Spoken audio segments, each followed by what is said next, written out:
Hey guys, thank you for stopping by at the Beginner's Mind with that fig tree. Today we have a special guest, Rory Sutherland. Rory does not need any introduction. He's a legend in the world of advertising and marketing. These days, Rory is busy integrating behavioral sciences with decision making, business decision making, or marketing decision making. We talked about various compelling issues, starting with business obsession with mathematics and treating marketing as some kind of linear algebra or some physics problem. I hope you like this discussion. Please do comment. What do you think about this discussion? And for such meaningful conversations, do follow our channel.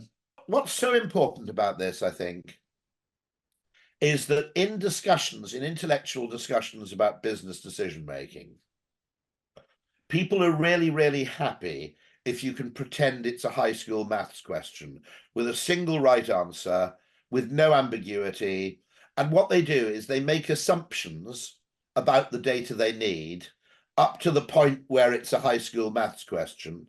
And then they answer the high school maths question, and then they say, right, we're confident now. No one's going to blame me for this. I've made it look scientific. And actually, one of the things I think in advertising we've really got to fight is, the reason I got interested in behavioral science is partly actually, I think, the influence of David Ogilvy. But I also started in direct marketing, and David Ogilvy was a huge fan of direct marketing. And in direct marketing, you measured things and you had results. And quite often the results were quite extreme, and they were also completely in defiance of standard economic logic. I mean, one obvious finding, which is worth knowing, is that if you have a product that isn't selling, most of the time, one response is to reduce the price. But sometimes the best thing you can do is increase the price. And people are really, really uncomfortable with counterintuitive decision-making like that. And the reason I think sometimes it pays to increase the price is, for example, if you have a better product than your competitor and it costs less, no one will be able to get their head around that. Because consumers go, if my product were better, I'd charge more for it. Therefore, if this product has more features, but it costs less, there's probably something wrong with it. I mean, I had a discussion with Nestle once where they priced two versions of the Nespresso machine. One of them was fancier than the other, but they priced them at the same price. And I said, are you completely nuts? I said, consumers will come in and go, I don't understand. You've got the Nespresso Virtuo and you've got the Virtuo Plus, and you're charging the same money for both of them. And so I went to talk to a salesman in a shop where they sell Nespresso machines, and he said, everybody asked me that. They don't understand. They're confused. You see, and I said, just make the Virtuo Plus £5 more than the Virtuo. It's fine. Okay, then people go, yeah, I get it. I want to know if I want the lid to open automatically, I pay £5. I'm not that bothered with that. Ooh, I'd like that. That's a sensible decision we're all comfortable with. But in economics, you see, higher utility, lower price, that's the easiest decision you ever have to make. In standard economic theory, that's a slam dunk, it's a no-brainer. In real life, you're using your second order social intelligence and you're going, there's something here that doesn't make sense. Yeah. Okay. But one key thing which struck to me, Rory, was I looked your background, like it's very checkered, and but you started as a creative director, right? And I know you briefly talked about it, and I've met quite a few creative directors. I've not seen many of them being so passionate about behavioral sciences. So what was the pivotal moment for you? Is there well, actually, our own creative director here in Ogilvy Advertising and the creative directors we now have in Ogilvy One are actually really interested. Okay. It depends. A little bit of it is, well, okay. First of all, the older generation came from the TV age, and the skill of a creative director in the TV age was really, it was in a way kind of visual and aesthetic. Okay. Not always, not invariably, but it tended to be focused on filmmaking as the highest part. And the advertising industry is still really stuck in the television age, and it still thinks it's paid on commission. So one of the things I get really angry about with our new business people is when I mention a new business prospect, they immediately go and find out how much they spend on bought media. And I go, no, it's not how much money they spend, it's how much value we can add. That's the question you've got to ask, okay? Maybe we can add a lot of value without doing any advertising at all, in which case that's fine, okay, right? And the ad industry is still, I think the media industry has reinvented itself much more successfully than the creative agencies have.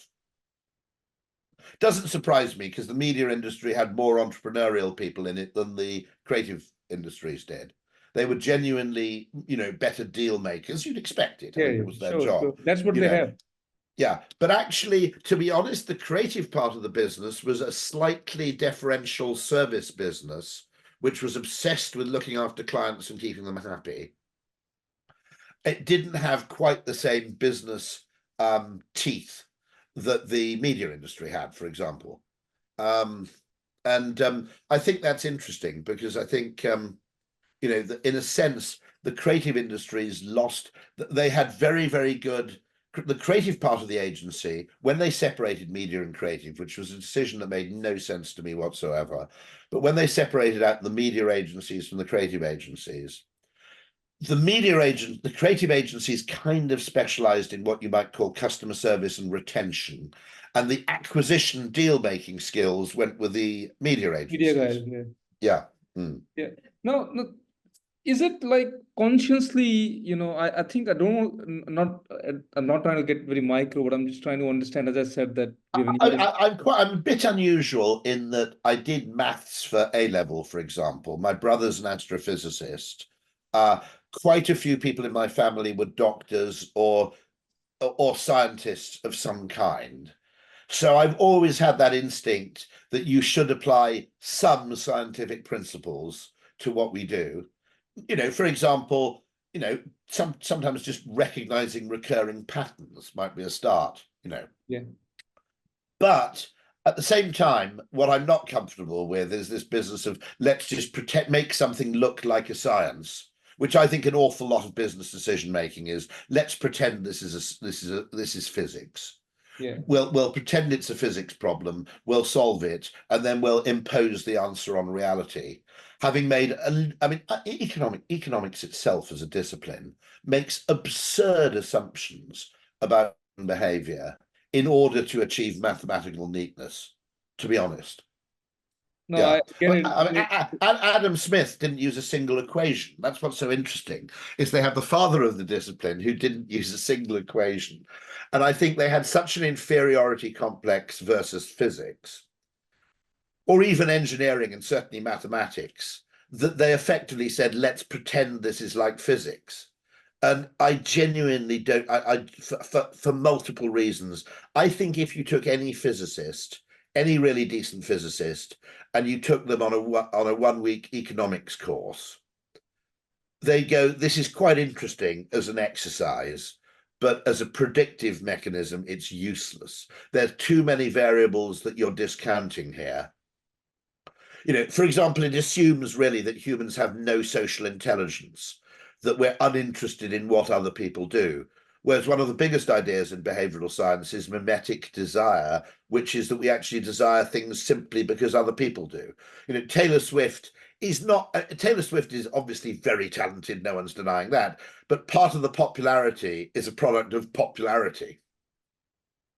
That you can, if you reference Taylor Swift lyrics, people know what you're talking about, Yeah, I get it. Now, what example, an example particularly come to your mind, which has used behavioral sciences in your view brilliantly? I know you once you gave the example of Uber, and I heard Yeah. your Uber example, and next day there is no Uber in Singapore, there is Grab. And I kind of related so well to it because I kind of registered another company called Tada, and that is not so good at giving the time, the map, 3 minutes, 4 minutes. No. I was frustrated. So I think I immediately thought of an example. I mean, that example, No, anything else? I think a lot of successful companies are successful for reasons they don't entirely understand themselves, because I think a lot of business, actually if you take an extreme view, all of business is natural selection. Okay. Why do you say Okay, that? because it is the Darwin principle of variation and selection. The consumer mostly is the selector, I would argue, in this model. And quite a lot of businesses tech businesses think they're popular because they're cheap or because they're objectively better. Okay. With Google, if you want an extreme example, I think the real killer that Google had was the simplicity of the search page in the very early days. Yeah, yeah. It was just a simple one page which did one thing. Actually, you had "I'm feeling lucky" as well as a second button, which weirdly nobody presses, but they keep it because they discover that more people search if you have two buttons than if you have one.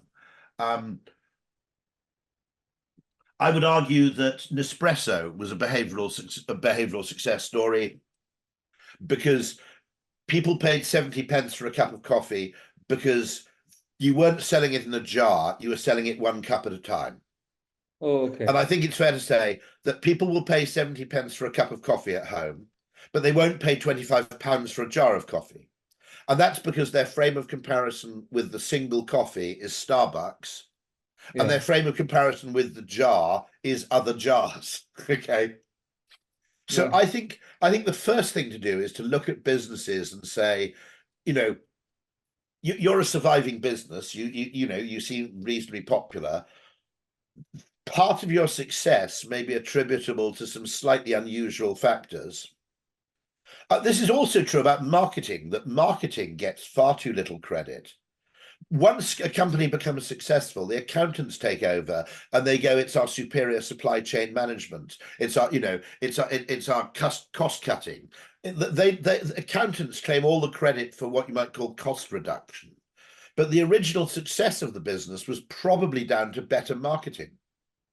Yeah, I think, yeah. Coca-Cola. Yeah. Yeah. Mm. I get it, Rory. I'm a member of Marketing Society of Singapore, and I go there, and sometimes, and they're talking about, oh, CMOs need a seat at the table, and I just don't like that. I mean, why do they have to, look for a seat at the table? They've done enough. I mean, and why the contribution is not being recognized? It's something, what I'm hearing from you as well. I mean, the number of companies, large companies, which have senior representation, I don't even mind if they've got a non-executive director who used to be a marketer. But if you ever sit on the board in a board meeting of a company, the discussion about costs, revenue is treated as if it happens by magic. Well, every quarter this money just appears from these people called customers. Okay. And we don't really care how that happens. Now we've got to decide how we apportion that money.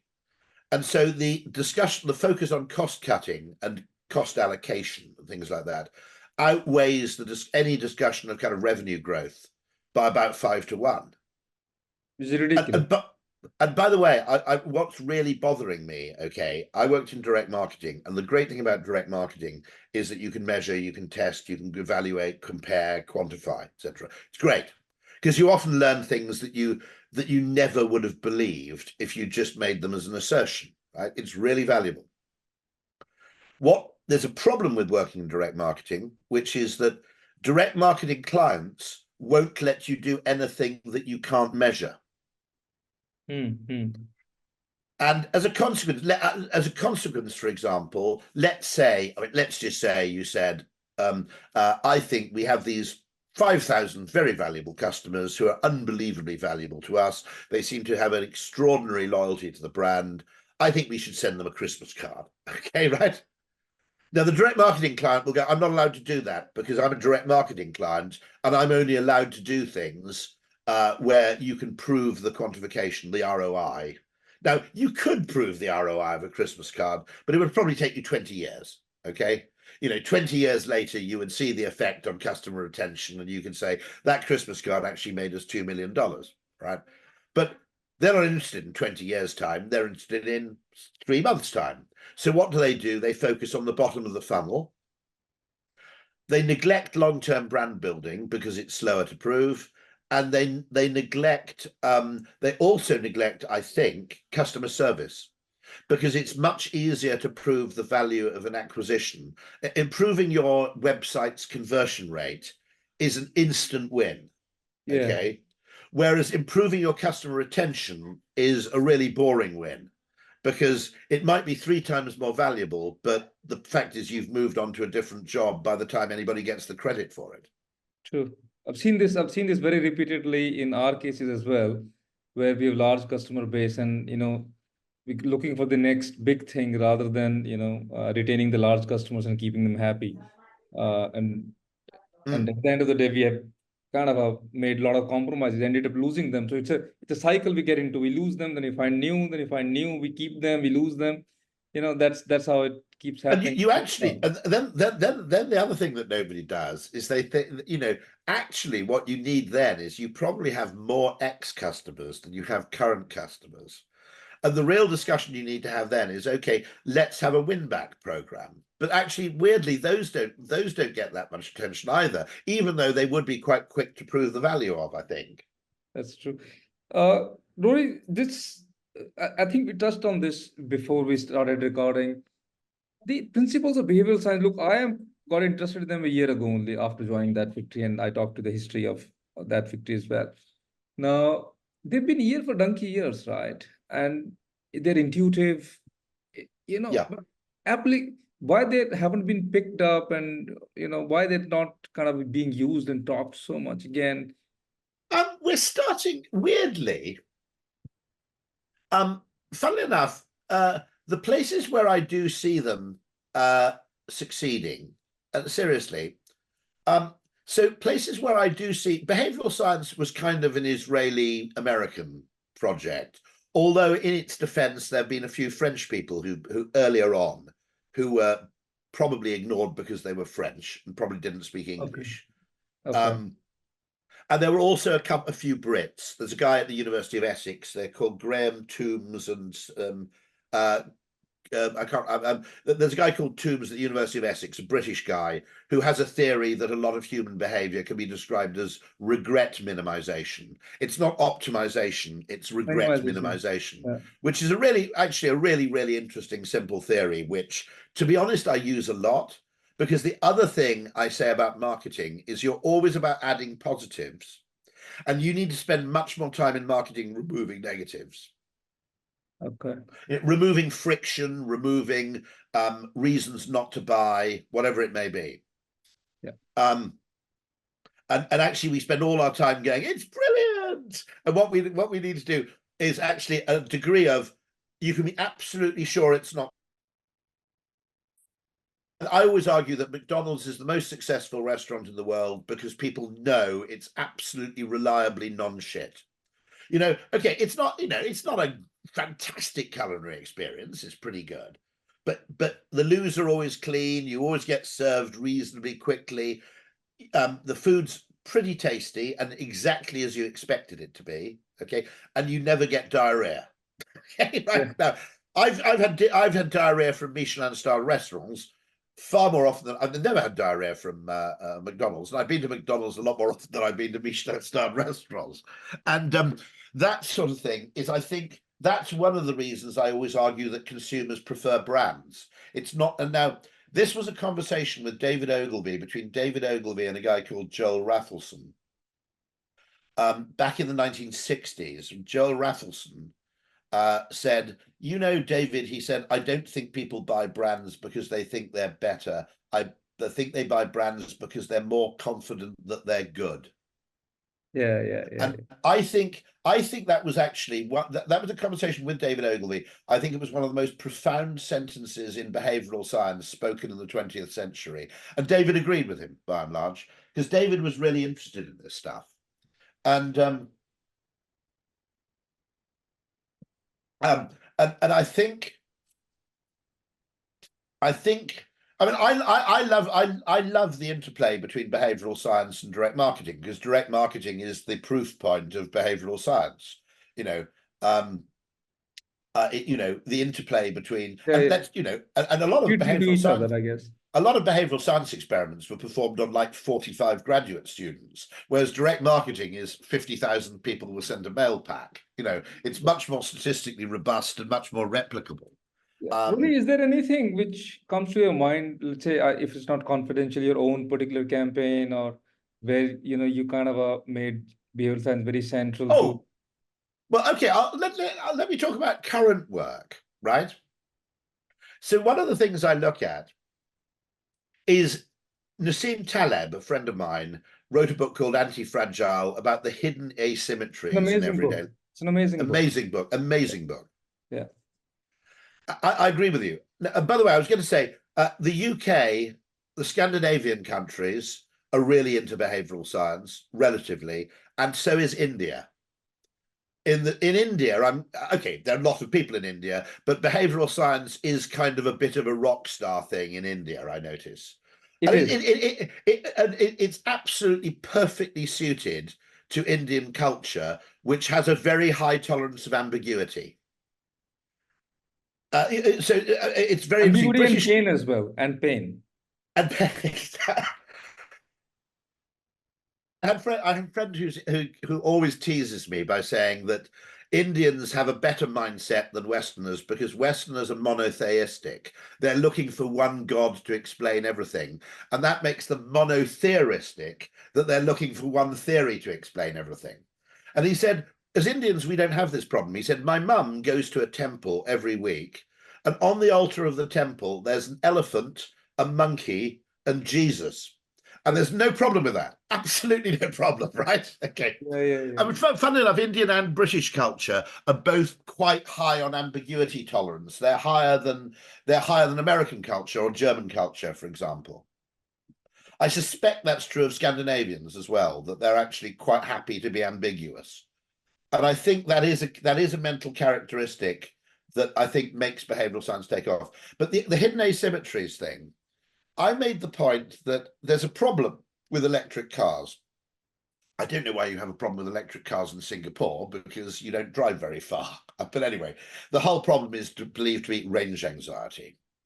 And lots of brilliant scientists are saying we can solve this problem if we increase the range of electric cars. We just need to increase the range. Okay, now it's very expensive to do. It makes the cars heavier. Eventually, we'll make better batteries, and that'll be good. Yeah. But nonetheless, it's a multi-billion-dollar, experiment. Industry. Yeah. My argument is, I'm an advertising guy. It's a lot cheaper to reduce anxiety than it is to increase range. So let's spend a little bit of time looking at the sources of anxiety. Okay.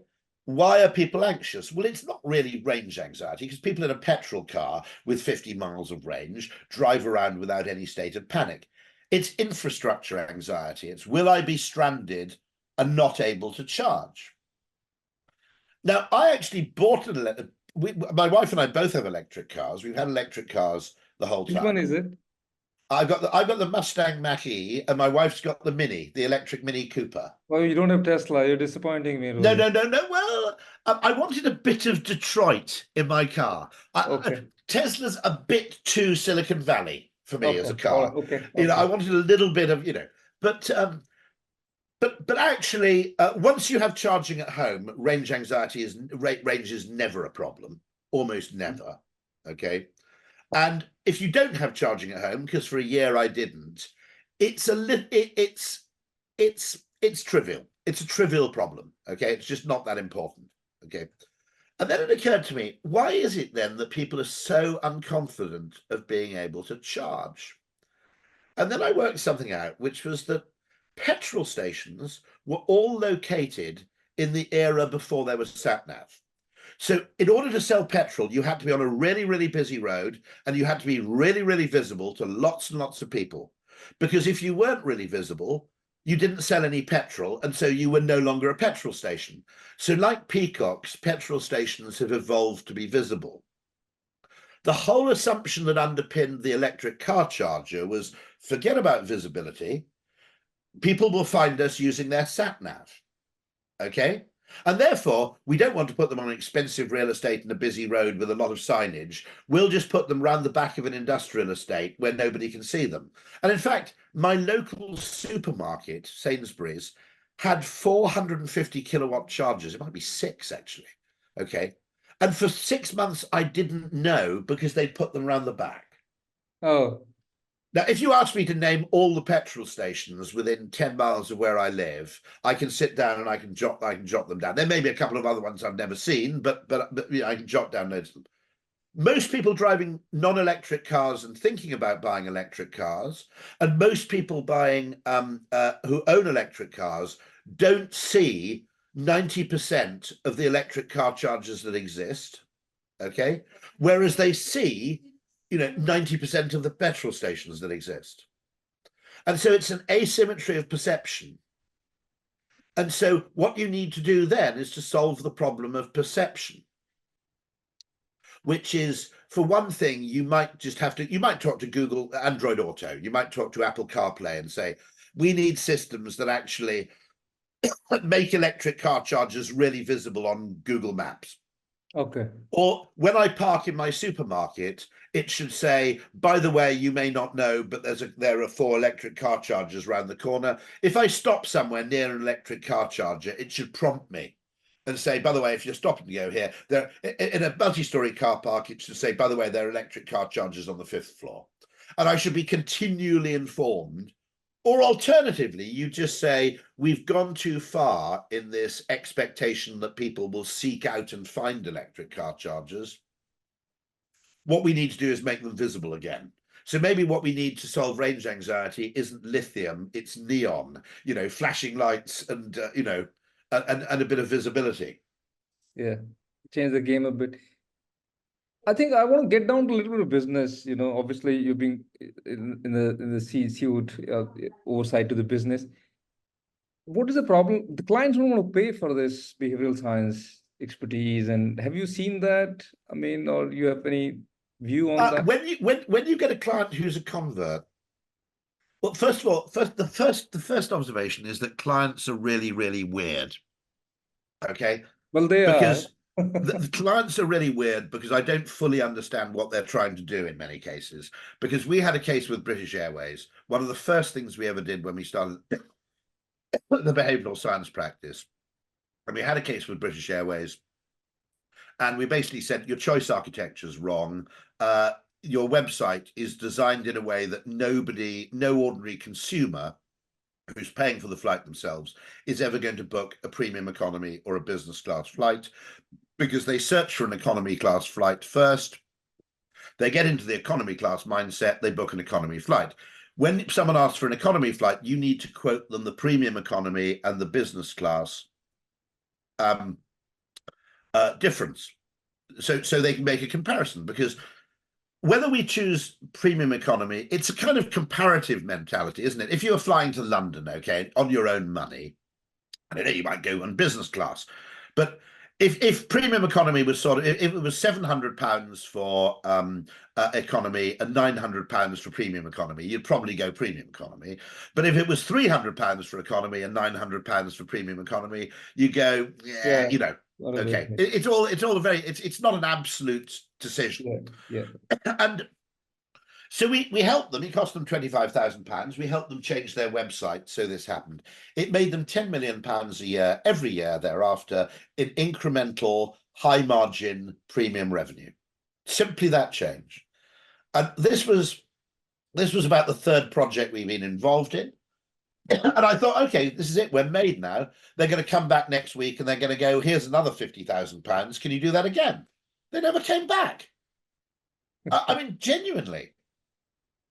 They just never came back. Did you call them, or we called them? They were a client of Ogilvy's, but I was kind of going, well, if someone can make me out of £75,000, they can make me, you know, several million pounds a year in excess profit. I'm going to try and do that more than once, but they didn't. And I whether it's because, you know, and part of the problem, and I'll tell you this very, very simply, it's rotten, but it's true, is that it is 10 times harder to sell solutions for which the client doesn't have a pre-existing budgetary allocation. That's true. That's okay. Advertising and media, absolute piece of piss. Basically, the client wakes up at the beginning of the year and goes, I've got X million to spend on that, Y million to spend on that. I'll go and talk to the guys at Mindshare and let's go and spend it. Yeah. Selling anything that's of incremental value is unbelievably time consuming. I mean, the reason I'm famous in a way is because I had to do, in order to get this business off the ground and establish a market. And this is the thing that really worries me in B2B, actually, that in particular, and I mean this about ad agencies, they become optimized around monetizing pre-existing revenue sources. And it's slow to generate revenue in any incremental area, so they don't bother. Yeah, I think that's a problem with each business, Rory, not just advertising. I've seen it in my industry. No, absolutely. So what I think happens is you take the perfect pre-existing customer and you try and replicate them because that's easy. And what you should be asking is who else could we add value to? But that's a much more difficult, much more sales intensive activity. But how do you manage the skepticism? Let's say the clients, if you go, obviously you have certain presence and authority, right? Which a bit, but yeah, and that helps, by the way. But it's taking people like me wouldn't have. So how do you kind of come around the skepticism and tell them that this is really an alpha you're generating by listening to these? I think if you can just shift the conversation to consumer decision making. In a way, there was a brilliant business school guy at UCLA, I think, who just said, look, most business questions boil down to a really simple, banal sounding question, which is what is really going on here? And if you can actually find time and space with clients to have conversations about what is it, and normally, by the way, they've been thinking about these things for ages, but they haven't really been able to talk about them because in a business environment, it's really fashionable talking about logistics, and it's really fashionable talking about downsizing your call center, and it's really fashionable talking about AI. But talking about things like the trouble with electric car chargers is they're not very visible. Okay. Sounds small, but the magnitude is huge, actually. The dollar value can be really huge, but people don't think about it. And so the dollar value is immense because if you have a really good insight about what is it,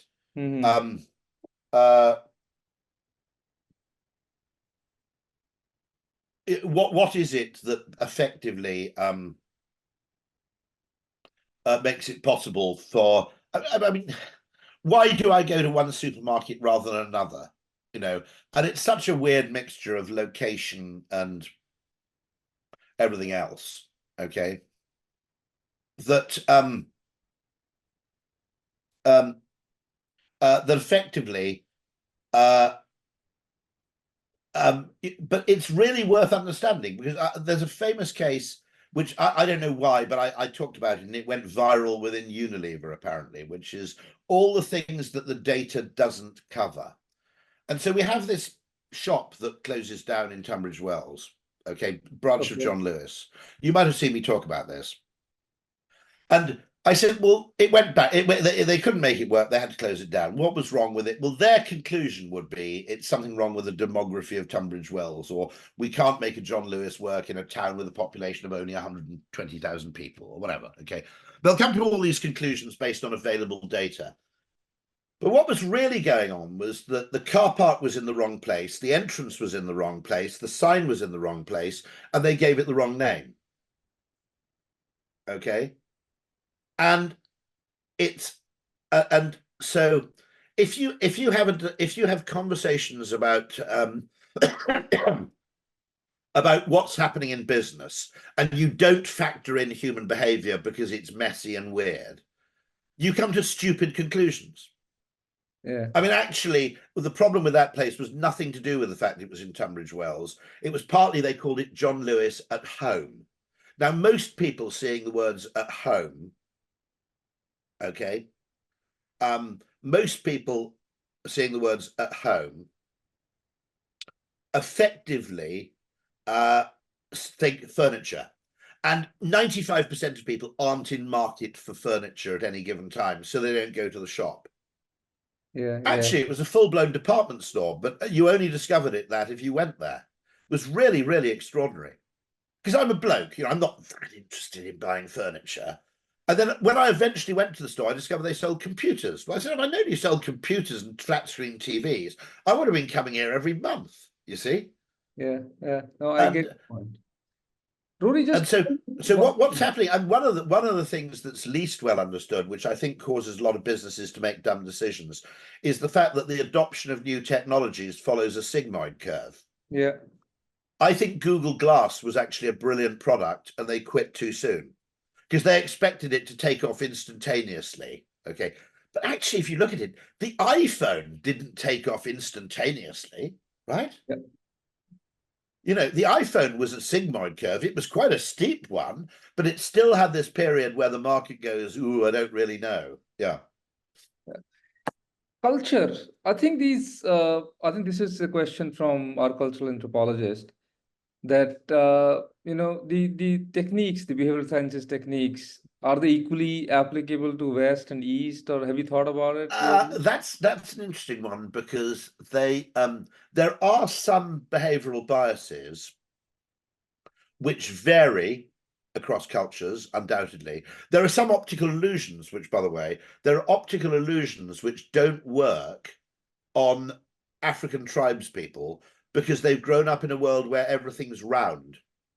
In other words, some optical illusions work because we see a line with two things coming out as the corner of a square, but they've hardly ever encountered a square, so it doesn't really apply. It's really interesting. Uh, the cultural question is really interesting. I think, generally speaking, I think the ones that do the heavy lifting, like, for example, scarcity bias, loss aversion, the way I look at that is if you can see an evolutionary reason why this bias, inverted commas, actually makes sense, like loss aversion actually makes sense in evolutionary terms, because in evolutionary terms, starving to death is a much more serious distinction than the distinction between having 7 bushels of corn and having 9. Okay. If the bias kind of makes sense in an evolutionary setting, it's probably pretty universal. Some of them, I think, are just the product of learned experience. So, for example, I don't know how universal this is. There's a slight problem with electric cars because people place electric cars alongside electronic goods like computers and televisions and things like that. And they've learnt that it pays to wait. Okay, that with everything like a flat screen TV, when the flat screen TV comes out, well, I could pay 5,000. My friend did pay, £3,000 for a plasma TV, and the rest of us, most of us, went, well, if we wait 3 years, there'll be something better come along, which only costs £800, and Yeah, sure enough, it did. Now, if you're super rich, you don't really care because you then go and buy the 800. But but some of those things are kind of a product of just learning. They're a product of just consumer heuristics, and consumer heuristics will differ culturally, I think. Yeah. I think that's now ethics and behavioral sciences, Rory. I've seen that being misutilized, right? The insecurity of people being misutilized. If you see that all these chips and everything, and I earn my money servicing some of these chip companies, but potato chips and all that, I think they kind of exploit somewhere. We can't rule that out. And what have you given a thought on what it is, where it is, and what's Yeah, I mean, I think it's complicated. I don't. Where I would have a real problem would be I'll work on electronic cigarettes. I won't work on tobacco. okay, I'll work on snack foods to a degree because I think that actually small treats are actually just something that humans need. okay. I know in a perfect world we just eat vegetables and Yeah, lean meats and we so know forth, that. but Yeah, it's utopian. Yeah, yeah, it's kind of utopian and unrealistic. yeah. I'd have a problem. I mean, I don't have a problem working with expensive alcohol brands. I'd have a real problem working with cheap alcohol brands, for example. Okay. Um, But also, I think one of the values of behavioral science there is pointing out, okay, let me give you an example of this, which is the whole question of subscribing to things online. Now, consumers know that when they subscribe to a paper publication, there's a marginal cost. You've got to deliver the publication, you've got to print it, etc. Consumers kind of know that when you subscribe to an online publication, there's no actual marginal cost of provision because you're writing this newspaper anyway. Okay. What happens is that when you subscribe, it's easy to subscribe. They give you an introductory offer, and then when you decide to cancel, they demand that you make a phone call or you leap through these impossible hoops. And my argument there is that, look, in the short term, I'm sure this works, okay? But you're forgetting the fact that consumers learn, and you're actually killing off this. I'm going to just check because I've got to go in about 5 minutes. Yeah. You're killing off the subscription market because you've now trained consumers to be really, really suspicious of subscription offers. Now, there are a few that are pretty fair. Netflix makes it fairly easy to cancel. Amazon Prime, I think, makes it tolerably easy to cancel. You can do it with a click. There are an awful lot of them where actually our willingness to subscribe at all is being severely dented by the fact that it's so difficult to cancel. I get it. Now, I would actually support legislation which said, I would support legislation there which said, for example, if you have a recurring credit card payment, you should be able to cancel that recurring payment on your credit card website.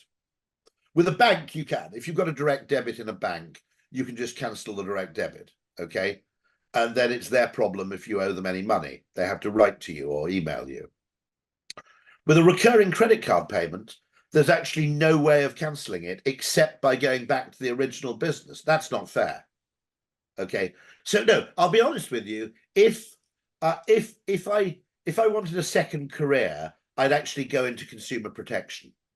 Yeah, isn't it? Now, interestingly, for the most part, if you work at Ogilvy, you don't have to worry quite that much because you tend to work with really reputable brands, and they're very wary about being called out for unethical behavior. Yeah. You know, if you're whatever you think about McDonald's or Coca-Cola, you know, they're very, very paranoid about being called out about something that's, you know, fundamentally unfair, and they're quite well consumer focused.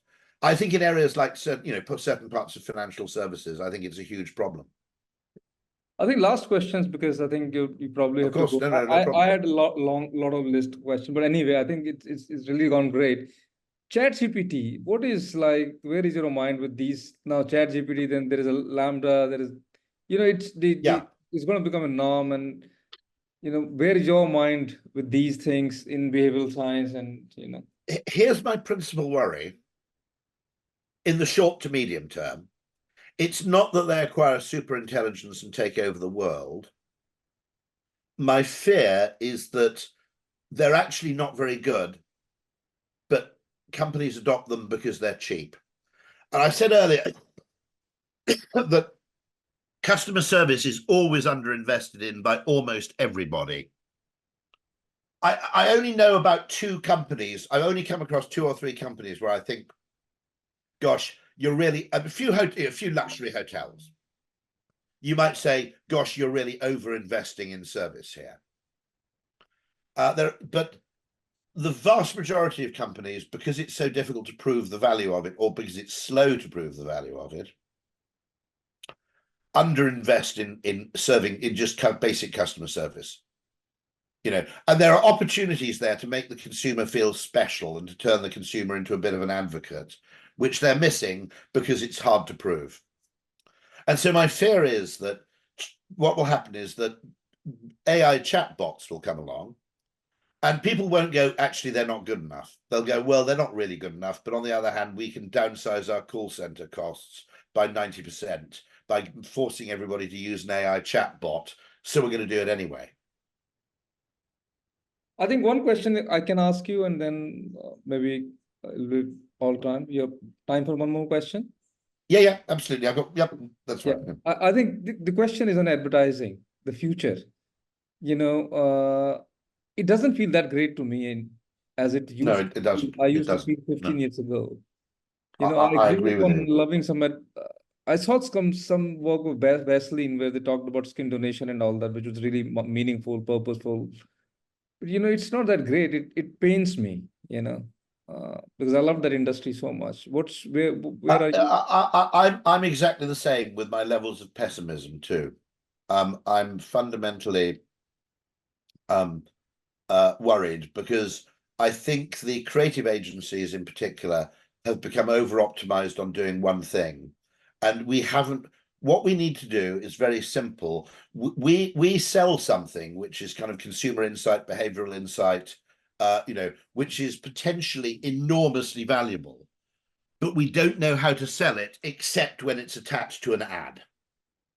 Yeah, And that seems to be a fundamental. So there should be a kind of, there should exist a kind of McKinsey of human behavior. Okay. At the corporate level, there should be a kind of McKinsey which goes in and says, we've looked at your business effectively through a behavioral lens, and we think that there's this fundamental problem here. that's so But amazing. that business doesn't exist. But can it be monetized? That's the other question. I think, okay, I think the way to monetize it is through Zoom, which is, I can talk to people all over the world for an hour at zero cost, when previously it took me 3 days to go to Singapore and it cost £4,000. Okay. Yeah. I think that you could create webinars around this. My ultimate dream would be to create webinars around this where you teach people at scale. Yeah. Okay. And you actually have conversations at scale with more than one client at a time. But the ad industry has never worked out how to get its head around talking to more than one client at a time. I think you they're know, able to stop the existing business. it's obsessed with the idea of being a personal service business, and it has no network effects. It has no residuals. Okay. Everything we do is hand to mouth. And I think that's a real problem. It's a real problem. I think on that note, Rory, I'll let you go. Okay, well, thank you ever so much. It's a real pleasure to meet you. And send me an email, and we'll make sure that when I'm in Singapore next, which Well, I I would love should to be, host you here. I would love to host you here. it would be an absolute pleasure. It would be a real pleasure. Yeah. Thank you ever so And much. take care of your health. All the best. Thank you ever so much. You too. All right, take care. Bye-bye.